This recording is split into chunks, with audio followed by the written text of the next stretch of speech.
우리 은혜 받으실 하나님의 말씀은 요한계시록 14장 6절에서 12절 말씀까지입니다. 또 내가 보니 다른 천사가 공중에 날아가는데 땅에 거주하는 자들 곧 모든 민족과 종족과 방언과 백성에게 전할 영원한 복음을 가졌더라. 그가 큰 음성으로 이르되 하나님을 두려워하며 그에게 영광을 돌리라. 이는 그의 심판의 시간이 이르렀음이니 하늘과 땅과 바다와 물들의 근원을 만드신 이를 경배하라 하더라. 또 다른 천사 곧 둘째가 그 뒤를 따라 말하되 무너졌도다 무너졌도다 큰 성 바벨론이여 모든 나라에게 그의 음행으로 말미암아 진노의 포도주를 먹이던 자로다 하더라. 또 다른 천사 곧 셋째가 그 뒤를 따라 큰 음성으로 이르되 만일 누구든지 짐승과 그의 우상에게 경배하고 이마에나 손에 표를 받으면 그도 하나님의 진노의 포도주를 마시리니 그 진노의 잔에 섞인 것이 없이 부은 포도주라. 거룩한 천사들 앞과 어린 양 앞에서 불과 이왕으로 고난을 받으리니 그 고난의 연기가 세세토록 올라가리로다. 짐승과 그의 우상에게 경배하고 그의 이름표를 받는 자는 누구든지 밤낮 쉼을 얻지 못하리라 하더라. 성도들의 인내가 여기 있나니 그들은 하나님의 계명과 예수에 대한 믿음을 지키는 자니라. 아멘. 아멘. 요한계시록 14장 6절에서 12절은 종말의 그 공포를 자극하려는 그런 말씀이 아니라 오히려 마지막 때에 교회가 무엇을 붙들어야 하는지 말씀해 주고 있습니다. 교회는 복음을 붙들어야 되는 줄로 믿습니다. 교회는 심판이 있다라는 것을 기억하시고 자행자지하면 안 된다라는 것 기억하고 살아가는 저와 여러분 되어지기를 축원드리겠습니다. 그리고 인내하라고 성경은 오늘 우리에게 말씀해 주고 있다라는 것, 그리고 성경은 인내를 온전히 이루라고 말씀한다라는 겁니다. 그래서 내용으로 보면 복음과 심판과 인내를 붙들라라고 말씀해 주고 있습니다. 13장에서 짐승의 표가 사탄에게 충성하는 그 자들에게 주어지는 것이잖아요. 그러나 그 충성은 그 강요에 의한 충성이에요. 자원하는 충성은 아니다라는 것이다라는 겁니다. 그리고 14장에서 하나님께서 그 세 천사의 외침으로 이 세 천사가 외치는 그 외침의 핵심 메시지는 너의 주인이 누구냐라는 겁니다. 너는 누구에게 경배할 것이냐라는 그러한 질문을 던지고 있고 우리는 이 질문에 답해야 된다라는 겁니다.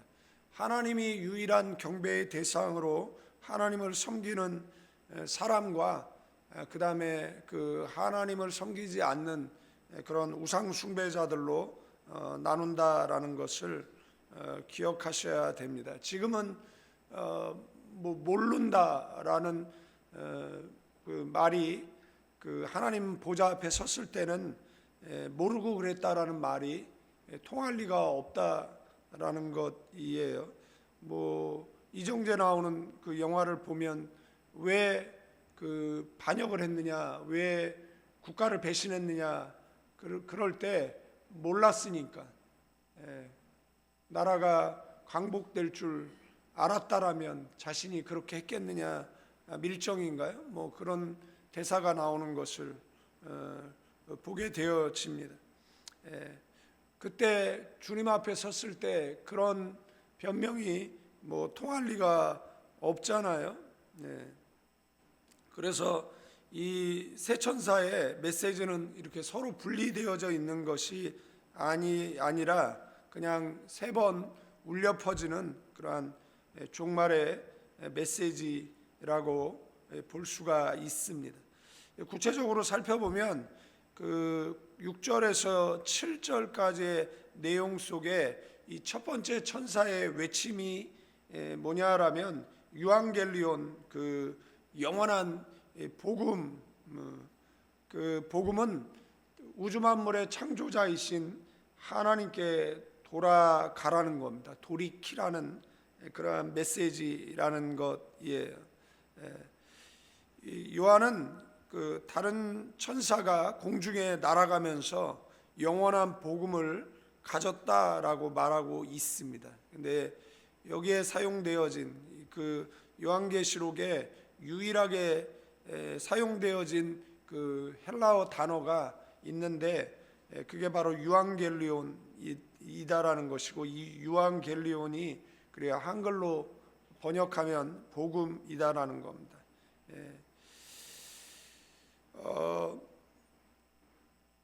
그리고 그 영원한 복음이잖아요. 영원한, 그냥 뭐 잠깐 유행하다가 사라지는 그러한 메시지가 아니라 그 시대를 간통하는 그러한 최종적인 그러한 선포라고 볼 수가 있습니다. 이 복음의 핵심은 그냥 뭐 단순한 정보 전달이 아니라 그런 경배의 대상이 누군지, 찬양의 대상이 누군지를 분명히 밝히고 있다라는 것이에요. 그가 큰 음성으로 이르되 하나님을 두려워하며 그에게 영광을 돌리라. 이는 그의 심판의 시간이 이르렀음이라. 하늘과 땅과 바다와 물들의 근원을 만드신 이를 경배하라 하더라.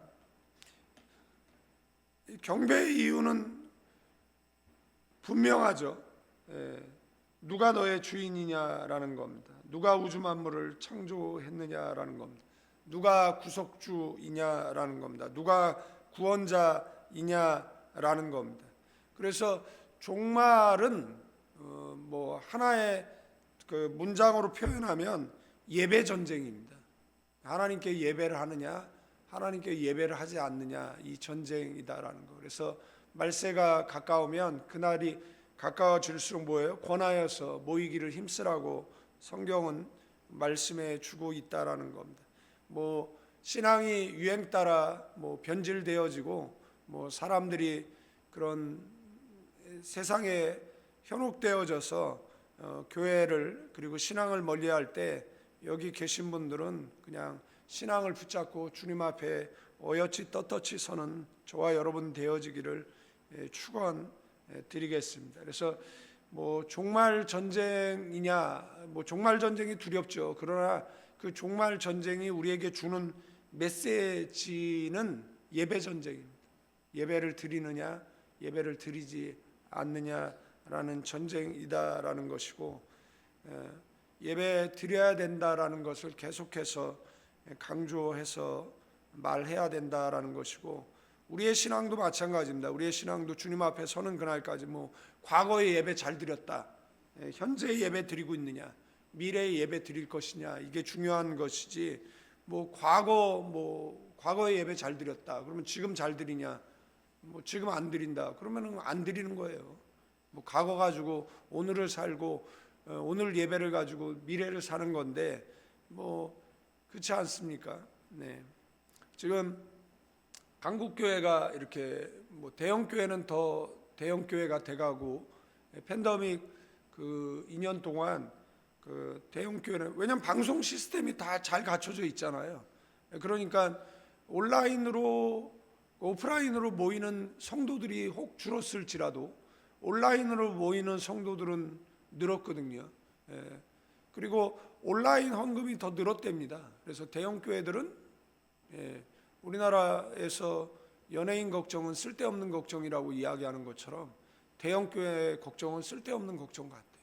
그런데 개척교회들은 15,000교회가 문 닫고 그 다음에 200만 명이 교회를 떠났다라고. 저희도 뭐 여기서 개척해가지고 한 3년 돼가는데 지금 우리 권사님만 새벽기도 나와가지고 예배드리지, 제가 새벽기도에 누구 새로운 사람 본 적이 없어요.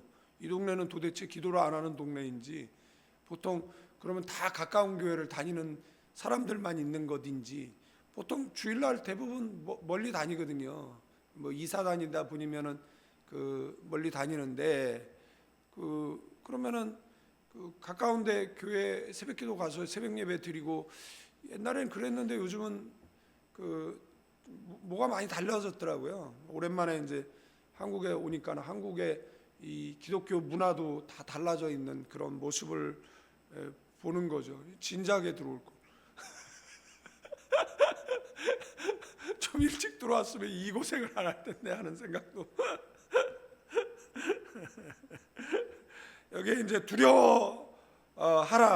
누구를 두려워하라는 거? 하나님을 두려워하라. 그러면은 우리가 단순하게 생각할 때 하나님을 무서워해라 뭐 이런 말처럼 느껴질 텐데 그런 의미는 아니다라는 겁니다. 네. 우리가 그 성경이 말하는 두려움은 그 신앙을 파괴하는 공포가 아니에요. 네. 성경에서 말하는 그 그리스도인을 향한 두려움은 그가 하나님 앞에 바로 서게 하는 그런 그 두려움이다라는 겁니다. 그러니까 신앙을 세우는 그 스타트, 뭐 시작, 뭐 이렇게 볼 수가 있다라는 것이고요. 그 다음에 나오는 것은 영광을 돌린다라는 것은 나의 모든 승리는 하나님께로부터 왔다라는 것을 인정하는 것이잖아요. 우리는 그래서 무슨 뭐 좋은 일이 있으면은 뭐라고 얘기합니까? 하나님 감사합니다. 하나님 감사합니다. 그러죠. 그래서 그 감사가 누구에게 영광을 돌리는 겁니까? 하나님께 영광을 돌리는 것이잖아요. 그래서 뭐 인생 살다 보면 이유를 알 수 없는 문제들이 생길 때도 있어요. 그런데 세월이 흐르고 보면 그게 오히려 뭐 전화위복이 됐거나 그때는 뭐 안 좋은 일인데 오히려 그것을 통해서 더욱 기도하게 되어지고 뭐 신앙의 옷깃을 여미게 되어지는 경우들이 있잖아요. 그러면 그때 뭐 하는 거죠? 하나님 감사합니다라고. 하나님 우리에게 은혜를 주시고 깨닫게 해주시고 그래서 하나님을 인정하는 것, 그게 바로 하나님께 영광을 돌리는 것이잖아요. 하나님을 인정한다라는 것은 내 삶의 방향이 하나님을 향해 있다라는 것, 그리고 내 세계관이 하나님 그 세계관 안에 있다라는 것이잖아요. 그래서 우리는 어떤 일을 생각할 때 그게 하나님께서 우리에게 주신 그 세계관 가지고 세상을 해석하고 뭐 판단하잖아요. 그러니까 뭐 고난을 겪어도 이거는 뭐 하나님의 뜻이 있구나. 그리고 나로 하여금 기도하게 한다든지. 뭐 그래서 우리는 다 영광을 하나님께 돌린다라는 것입니다. 그래서 첫 번째 천사가 하나님을 두려워하고 그 다음에 하나님께 영광을 돌리라고 말씀하고 있어요. 그분이 누구냐라고 이야기했을 때 너를 만드신 우주 만물의 창조자라고 얘기하고 있다라는 겁니다. 여러분들 이제 배가 고장이 나잖아요. 그러면 문제가 뭐냐라면 파도가 아닙니다. 방향이에요. 그래서 로링과 키친이라고 그래가지고 이 파도가 뭐 이렇게 치는 게 있고 그 다음에 파도가 옆으로 이렇게 치는 게 있거든요. 근데 이게 두 개 다 치면 이제 정말 이제 배가 파손하는 그런 위기인데 만약에 파도가 이렇게 친다라면 그러면 그냥 그 방향 타고 파도를 넘으면 되는데 이렇게 치는데 옆으로 있으면 이게 배가 전복된다라고 볼 수가 있다라는 겁니다. 그러니까 바람이 거센 마지막 때일수록 교회는 더 크게 소리쳐서 뭐라고요? 창조주께 방향을 돌리라고 외쳐야 된다라는 것입니다.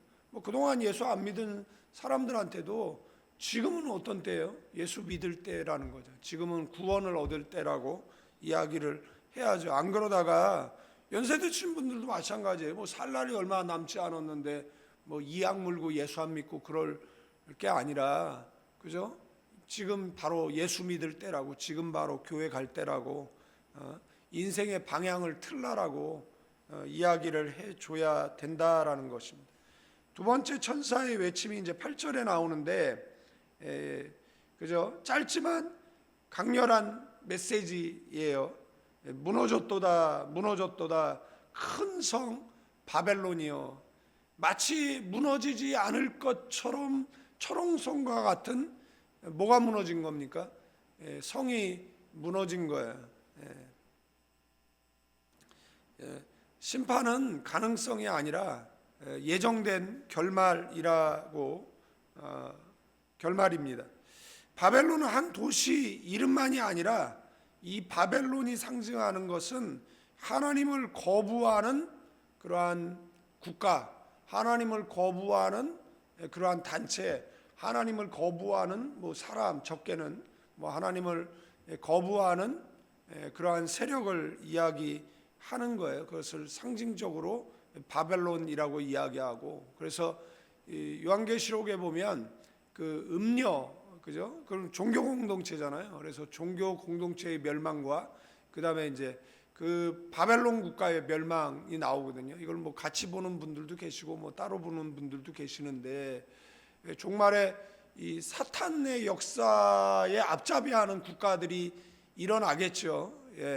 그런 나라들이 있어요. 그러면 어떤 나라들이냐라고 하면 뭐 전체주의 국가라든지 지금 이슬람과 같은 그 이슬람 신정 국가라든지 그런 사회주의 그런 국가라든지 종교의 자유가 없는 지금 북한도 마찬가지고 우리나라도 이제는 통일은 물 건너 갔다라고 생각을 합니다. 통일은 어렵다.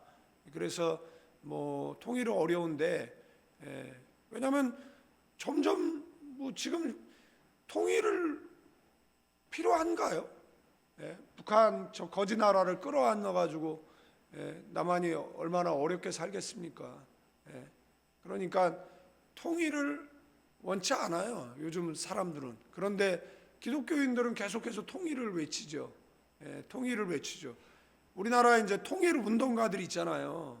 우리나라 이제 통일 운동, 문재인 같은 통일 운동가들도 있고 이재명 같은 통일 운동가들도 있고 이런 통일 운동가들이 있어요. 그러나 이 통일 운동가들은 어떤 통일 운동가느냐? 북한에 의한 통일을 원하는 거냐? 아니면 자유민주주의의 통일을 원하는 거냐라고 이야기했을 때 어떤 사람들은 적화를 원해요. 어떤 사람들은 자유민주주의 통일을 원해요. 그러니까 어떤 사람들은 그 북한에서 그 남진 통일을 원하는 사람이 있고 어떤 사람들은 북진 통일을 원하는 사람이 있습니다. 그런데 기독교인들은 어떤 통일을 원하느냐라면 북진 통일을 원해요. 뭐 전쟁을 통한 통일이 아니라 뭐죠? 저 북한에 있는 2,500만 동포가 살아서 지옥을 사는 거잖아요. 분단되어진 지가 벌써 얼마입니까?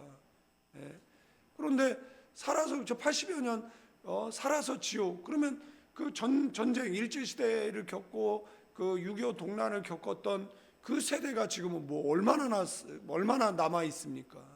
얼마 남아 있지 않잖아요. 앞으로 10년 정도 가면 그 세대가 있을까요? 전쟁 세대가 아무도 안 남아 있잖아요. 그런데 그럼에도 불구하고 그 전쟁 이후에 그 세대들이 우리는 뭐 하나님의 은혜 가운데 자유민주 국가에서 뭐 살아가는 거고 그들은 공산체 하에서 신음하며 살아가는 것이잖아요. 그러면 살아서 그들은 지옥을 살았는데 그 17단계의 신분제가 있어가지고 그 17단계만 보호를 해요. 나머지는 죽든지 말든지 상관 안 합니다. 그 고난의 행군에 뭐 300만 명이 굶어 죽었다, 안 됐다, 불쌍하다. 우리나라만 떠들어요. 북한은 신경도 안 써요. 걔네는 굶어 죽어도 되는 애예요. 사상에 문제가 있고, 그러니까 이 사회주의 국가가 뭐 다 평등한 웃기는 소리 하면 안 됩니다. 그 사람네들도 마찬가지고, 그죠? 중세 봉건주의 사회도 마찬가지고, 자본주의 국가도 마찬가지고, 대부분 이 피라미드 구조를 형성하고 있잖아요. 그래서 소수는 잘 살고 절대 다수는 어렵게 사는 것이잖아요. 그러나 노블레스 오블리제라 그래가지고 잘 사는 사람이 그래도 뭐 세금을 많이 낸다든지, 그 다음에 뭐 전쟁에 선봉에 선다든지, 사회 봉헌한다든지, 그래서 자유민주 국가는 복지라는 것을 통해서 뭐 다 같이 잘 살자, 뭐 이렇게 이야기를 하는 것이고, 공산주의는 그 자본가들이 갖고 있는 걸 뺏어서 잘 살자라고 이야기하는데 우선 당간부만 더 잘 살자 이렇게 이야기하는 것이잖아요. 그래서 중국 같은 데 보세요. 그 사람네 부정부패가 드러나가지고 뭐 집을 조사하면은 우리가 상상하는 것보다 더 많은 돈, 뭐 몇 조의 돈이 집안에 있는 것이 뭐 드러나고 그러지 않습니까? 그러니까 우리가 원하는 통일은 뭐냐라고 이야기했을 때 살아서 지옥 살았는데 죽어서라도 천국을 가야 되지 않습니까? 그래서 통일을 원하는 것이지, 그 교회 밖에서 사람들이 뭐하러 통일을 해요? 말도 다르고 뭐 삶도 다르고 모든 게 다 다른데, 그런데 또 저 밖에는 뭐예요? 친북주의자들의 그런 또 그 적화, 그죠? 북한 낮은 단계의 연방제라든지 아니면은 그 뭐예요?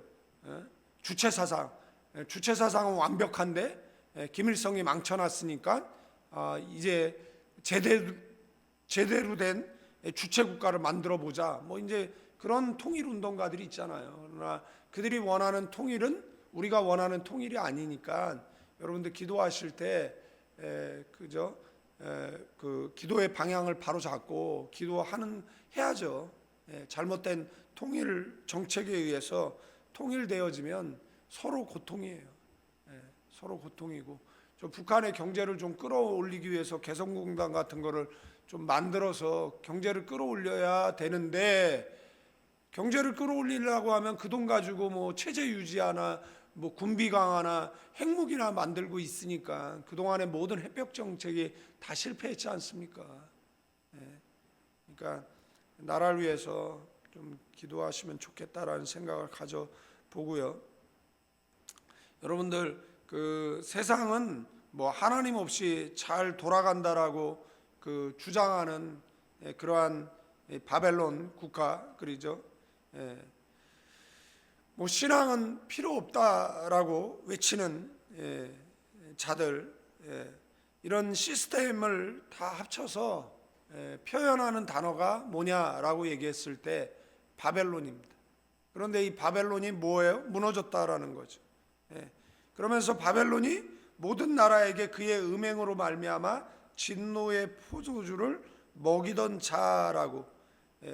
음행은 뭐 단지 그냥 뭐 이렇게 성적 타락만이 아니라 그 하나님의 약속을 버리고 다른 신과 다른 그 신의 그 가치에 몸과 그리고 마음을 맡기는 것을 이야기합니다. 이것을 성경은 영적 간음이라고 표현하고 있어요. 그래서 예배의 대상이 하나님인데 예배의 대상이 지금 누굽니까? 우상인 것이잖아요. 그와 타협하는 것을 말하는 겁니다. 그래서 북한 같은 경우에는 전체주의 국가고 세계 10대 신흥 종교 안에 북한이 들어가 있어요. 9위나 뭐 한 10위 정도의 그 북한이 들어가 있거든요. 왜냐하면 신도 2,500만 명의 그 신흥 종교, 주체 사상교, 그죠? 그래서 북한은 시간 문제이지 멸망할 수밖에 없다라는 것이고, 북한 멸망에 의해 가지고 뭐 다른 강대국이 북한을 차지하게 되어지면 안 되잖아요. 그러니까 우리는 뭐 통일을 준비해야 돼. 이 정도 경제력 갖고 통일 못합니다 지금.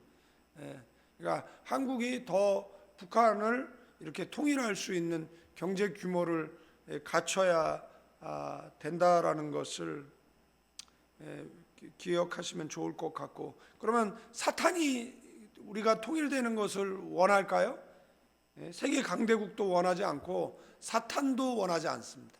그러니까 사탄이 파상공세하는 겁니다. 통일 못하도록. 그죠? 통일 못하도록. 만약에 통일된다라고 생각해 보십시오. 그러면 세계에 새로운 강대국 하나가 들어서는데 중국이 가만히 있겠습니까? 일본이 가만히 있겠습니까? 그러니까 계속해 가지고 통일 못하도록 방해를 하고 있는 거예요. 그래서 그 댐에 물이 차면 그 방류하듯이 우리의 기도가 차서 정말 꿈 같은 일이 정말 우리 민족 속에 일어나서 저 2,500만의 해방의 역사가 일어났으면 좋겠습니다. 그래서 여러분들 위해서 좀 기도하시면 좋을 것 같고, 모든 나라 여기 그 영적 간음이라고 이 말씀을 드렸어요. 그래서 이것에 사람들이 뭐 합니까? 취해 있다라는 거죠. 세상에 취해 있고 음란에 취해 있고 권력에 취해 있고 그래서 바벨론은 이 취하게 만드는 그러한 국가라고 볼 수가 있는데 이 공산주의에 취해 가지고 공산주의가 멀리서 보면은 다이아몬드처럼 보인다라고 하잖아요. 가까이 가봤더니 피라고. 그죠? 여러분들 보세요. 우리나라 조선이라는 나라가 이 통계의 차이가 있지만 아니 지나라 국민을 노예로 만드는 나라가 전 세계에 어디 있습니까? 대한민국밖에. 조선밖에 더 있습니까? 그런데 여러분들 대부분의 그 절대 다수의 국민이 65% 이상의 국민이 그 노비 신세의 나라가 조선이잖아요. 그러니까 그들의 눈물과 그들의 애환이 하늘에 사무쳐서 결국은 조선이라는 나라가 망해버리게 되어지잖아요. 전 세계 어느 나라가 자기 민족을 노예로 만들어서 그렇게 많은 국민을 그 노비의 신세를 만드는 나라가 도대체 어디 있습니까? 그래서 조선이 그래서 멸망한 것이잖아요. 그래서 사람 폄하할 때 조선 엽전들이라고 폄하하는 이야기가 왜 우리나라 속담 속에 그렇게 나와 있겠느냐라는 거예요. 그러니까 그들이 공산주의를 봤을 때에는 이게 굉장히 다이아몬드처럼 보였어요. 노비나 양반이나 동등한 세상이라고 이야기할 때 그런 유토피아가 올 것이다라고 생각을 했어요. 그래서 뭐 했습니까? 독립운동가들이 자유민주주의 세력과 그다음에 공산주의 세력으로 처음에는 싸워야 될 대상이 일본이었기 때문에 일본이랑 실컷 싸웠어요. 그런데 일본이 패망하고 나서 보니까 이 나라를 어떻게 재건하느냐라고 얘기했을 때 그래서 나뉜 거예요. 이승만하고 김구하고 나뉘어서 나뉜 겁니다. 같이 독립운동하던 사람들이 누구는 공산주의를 원하고 누구는 자유민주주의를 원하고 그래서 그 둘이 싸운 거예요. 그래서 자유민주주의 진영에서 이제 정권을 지게 되니까 이 공산주의에 의해서 전쟁이 일어나고 그러니까 이들이 이를 악물고 그다음에 이 사람네들의 독립운동의 흔적들을 다 지우려고 그랬는데 이게 지워집니까? 계속해서 지금까지 뭐 이념 전쟁하고 있고 뭐 김구냐 이승만이냐 지금까지 뭐 싸우고 있는데 그런 그 당시에는 그게 다이아몬드처럼 보였다니까요. 그러나 그 다이아몬드가 북한의 2,500만의 동포를 어떻게 만들었습니까? 그러니까 주님 오실 날이 불어나면 불어날수록 우리가 가져야 될 것은 뭐죠? 분별력을 가져야 되는 줄로 믿습니다. 제가 말을 디디하게 하다 보니까 시간이 저 시계가 맞죠? 저 시계가 5분 빠르구나. 그래서 9절서부터는 뭐 내일 하면 되니까 새털과 같이 많은 시간에 그죠? 네. 두 번째 천사가 반드시 어떤 나라는 무너진다고요? 바벨론은 무너진다라는 겁니다. 우리를 배교의 길을 걷게 하거나 아니면 뭐 전체주의라든지 뭐 사회주의라든지 뭐 이슬람 그 혁명 정부라든지 이런 것들은 반드시 무너지게 되어져요. 그리고 그것이 마치 영원할 것처럼 보이죠. 뭐 김일성, 김정일이, 김정은이 그리고 뭐 영원할 것처럼 보이지만 하나님 앞에 한순간에 지나지 않는다라는 것이고 그냥 저게 무너질 때 우리가 뭐죠? 흡수통일할 수 있도록 여러분들 기도하셔야 됩니다. 그리고 나만은 그걸 준비해야 되고 해야 되고 북한에 의해서 남한이 그 공산화되어서도 안 되고 그죠? 기도하셔야 되리라고 생각이 되어지고 그래서 성도는 이런 바벨론의 성공을 부러워하면 안 된다라는 것이고, 그 화려함은 오래 가지 않는다라는 것, 결국은 무너지고 말 것이다라는 것입니다. 영원한 것은 뭐죠? 복음이 영원하고 하나님 나라가 영원하다라는 것. 그래서 저와 여러분들은 그 영원함을 붙잡는 저와 여러분 되기를 주님의 이름으로 축원드리겠습니다. 우리 기도하겠습니다. 이제는 우리 주 예수 그리스도의 은혜와 우리 아버지 하나님의 극진하신 사랑, 성령님의 감화감동, 교통, 충만, 축복하심이 이 새벽에 나와 기도하는 믿음의 사람들 위해 이제로부터 영원까지 함께 계실지어다.